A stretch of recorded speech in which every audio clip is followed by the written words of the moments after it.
Hello everyone, आज हम पढ़ेंगे पार्ट 6 कबीर के दोहे। कबीर के दोहे क्या होता है बेटा?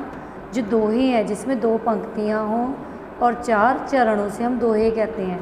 और दोहे को पढ़ने से पहले ये समझ लो इसका अर्थ क्या है और इसका उद्देश्य क्या है।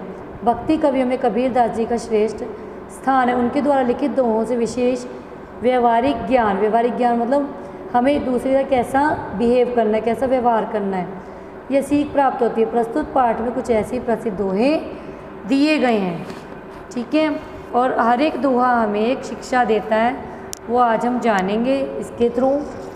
पहला दोहा है, 1 मिनट। दुख में सुमिरन सब करें, सुख में करे ना कोई। जो सुख में सुमिरन मतलब याद करना, तो दुख काहे का होए। अर्थ है इसका, कबीरदास जी कहते हैं कि दुख के समय सभी भगवान को याद करते हैं पर सुख में कोई नहीं करता।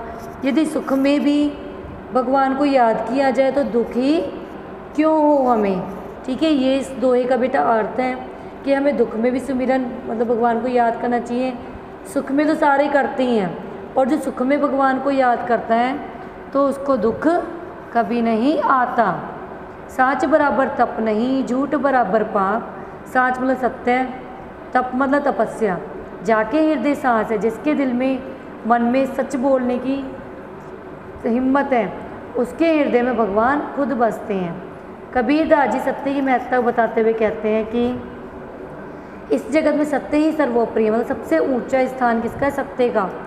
सत्य के मार्ग पर चलने के समान कोई दूसरी तपस्या नहीं है, और ना ही झूठ बोलने से बड़ा कोई पाप है, क्योंकि जिसके हृदय में सत्य का निवास होता है, जिसके हृदय में भगवान बसते हैं, सच होता है उसमें भगवान बसते हैं, उसके हृदय में साक्षात परमेश्वर वास करते हैं मतलब भगवान बसते हैं।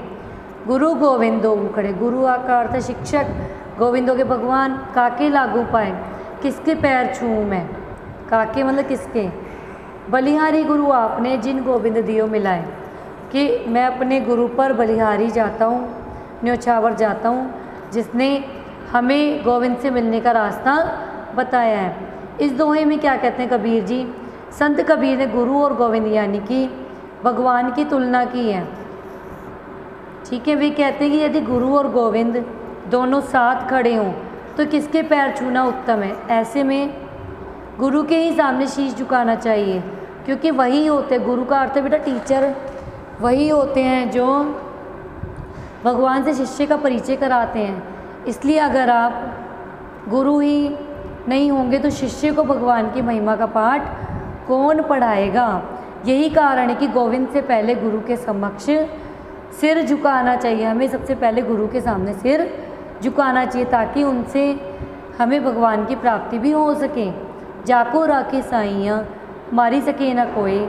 साइयाँ मतलब भगवान, जिसके सिर पर भगवान का हाथ है उसे कोई नहीं मार सकता।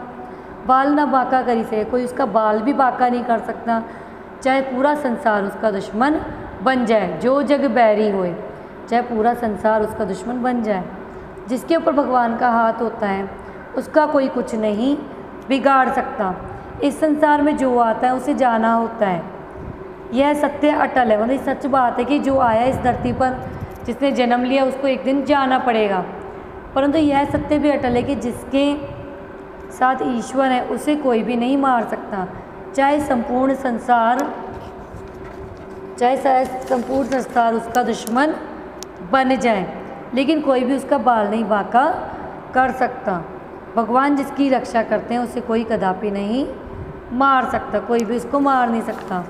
आगे देखो बेटे, रात गंवाई सोए कर, रात सोकर गुजार दी। दिवस गंवाया खाए, दिन खाकर गंवा दिया।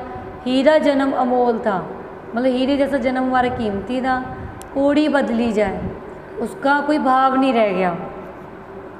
देखो बेटा, रात नींद में नष्ट कर दी, सोते रहे। दिन में भोजन से फुर्सत नहीं मिली। यह मनुष्य जन्म हीरे के समान बहुमूल्य था, कीमती था, जिसे तुमने व्यर्थ कर दिया। कुछ सार्थक मतलब जिसका अर्थ है वो तो हमने किया नहीं, तो जीवन का क्या मूल्य बचा? कोई मूल्य नहीं बचा। एक कौड़ी के समान है वो। तो हमें सोकर और खाकर ही नहीं ज़िंदगी गुजारनी चाहिए, और कुछ ऐसा करना चाहिए जिसे जिससे कुछ मिल सके ज़िंदगी में। बड़ा हुआ तो क्या हुआ, जैसे पेड़ खजूर, पंथी को छाया नहीं फल लागे अति दूर।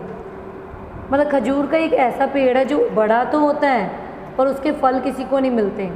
खजूर के पेड़ की भांति बड़े होने का कोई फ़ायदा नहीं है, क्योंकि इससे ना तो यात्रियों को छाया मिलती है, ना ही इसके फल आसानी से तोड़े जा सकते हैं। अर्थात बड़प्पन के प्रदर्शन मात्र से किसी का लाभ नहीं होता, कि अपने आप को बड़ा समझोगे उसका कोई लाभ नहीं है जब तक हम किसी के काम नहीं आएंगे। काल करे सो आज कर, आज करे सो अब, पल में प्रलय होएगी, बहुरी करोगे कब। कि जो कल करना उसे आज करो, जो आज करना उसे अभी करो। पल में पता नहीं लगता कि मृत्यु कब आ जाए, अगर आज नहीं किया तो हमने कब करेंगे। कबीरदास जी कहते हैं कि जो कल करना है उसे आज करो और जो आज करना है उसे अभी करो। जीवन बहुत छोटा होता है, अगर पल में समाप्त हो गया तो क्या करोगे।